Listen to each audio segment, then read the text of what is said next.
with a million things I should buy to help make potty training easier. From reward chart stickers to special potties that played music when you peed, I was reluctant to spend money on something only to later find out it was just a gimmick. I guess you could say I didn't want my money to be the only thing flushed down the toilet. Like you probably already have, I started to notice pull-up diapers becoming more and more popular with parents, and that's when I started to see a common trend between children in my daycare. The boys and girls who were potty trained the fastest were the ones whose parents never trained them with pull-up diapers. After months of seeing this occur time and time again, I was convinced pull-up diapers simply don't work. If there's one thing I refused to do when potty training my daughter Emily, it was putting her in pull-up diapers. But I had to ask myself why so many parents are getting aboard the pull-ups bandwagon. Now, understand that the diaper business is a multi-billion-dollar industry. They know when your child is a baby, every dirty diaper will have to be replaced, and that's another dollar in their pockets. But once your child gets a little older, these companies risk losing your business. So how do they squeeze every last cent out of you before you no longer need their product? By creating a diaper you need to buy after diapers, or commonly known as pull-ups.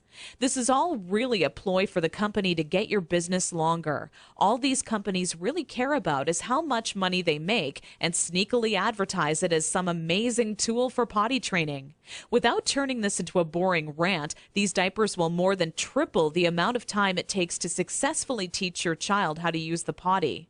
Now, with that said, let me give you a word of warning. Not having your child potty trained quickly is completely frustrating, and the story I'm about to share with you will reveal just how messy it can be. Anyone who knows me would call me a shopaholic with no hesitation. On weekends, my big adventure of the day would be running out to the mall and window shopping or trying on different outfits. I very seldom bought anything, as most of our family's income went towards food and bills, but it's always nice to look.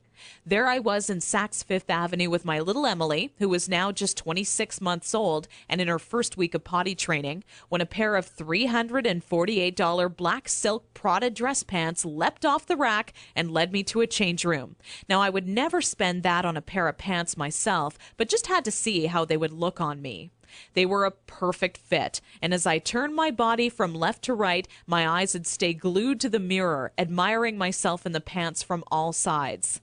You see, what made trying to potty train Emily on my own without a plan so frustrating was that I had no idea how to make her tell me when she needed to go potty. While my eyes were fixed on the mirror, Emily quietly had an accident all over the changing room floor without me even noticing. I unbuttoned the pair of Prada pants and immediately wished life had an undo button as I watched them fall down in the puddle of pee surrounding the change room floor. Needless to say, not knowing exactly how to potty train my child ended up costing me not just $348 on a new pair of pee-soaked pants, but total and utter embarrassment. I will admit, at that point, all I wanted to do was cry. Instead, I used my pain to light a fire within me and decided to find out exactly how to quickly potty train any child so Emily would never have an accident in public again. With my newly found motivation and stumbling upon my discovery between parents who used pull-ups compared to those who didn't, I knew that my daycare created the perfect setting to experiment with what actually works when potty training and what doesn't. What clicked in my mind one day is that for years, potty training had been one big puzzle. You know how the picture will look in the end, a potty-trained child, but have such a hard time solving the puzzle because you're not sure what pieces are needed or how they fit together. For the next 3 months with Emily, I tried every possible tip, trick, and method out there. During this time, I faced countless accidents, and it easily became the most challenging, frustrating, and embarrassing time in my career as a mother. It wasn't until Emily reached 29 months old she became fully potty trained. By that time, I'd filled up an entire old leather notebook, jam-packed with all the notes I had taken during my first attempt ever at potty training. In addition to my own findings, I was receiving input and feedback from nearly all the parents whose children attended my daycare. On paper, it started to become clear to me what methods were effective and worked time and time again for families. 2 years and one more child later, all of my findings had been turned into what I believe is the only effective method in existence to quickly potty training any child in as little as 3 days.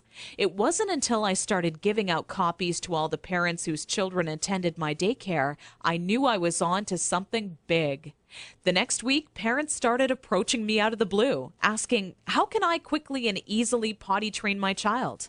I would kindly give a copy of the guide along with my business card clipped to the top left-hand corner to anyone who asked. I would say over 127 mothers and fathers had come to my daycare that month alone just for a copy of the potty training guide that I'd spent so much time creating. When I would walk into my office in the morning, there'd be a minimum of 37 messages on my answering machine waiting there for me. I was getting phone calls from people either thanking me for helping them train their child in under a week or who heard about my guide from a friend or family member and wanted to know how they could get their hands on a copy. Listening to these messages quickly became a daily part of my routine and would take almost 45 minutes out of my workday.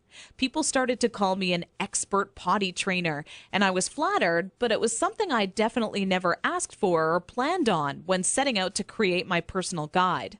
Sometimes I wished it would even go away, as there were people who would seek out my personal phone number and insist on calling me at home.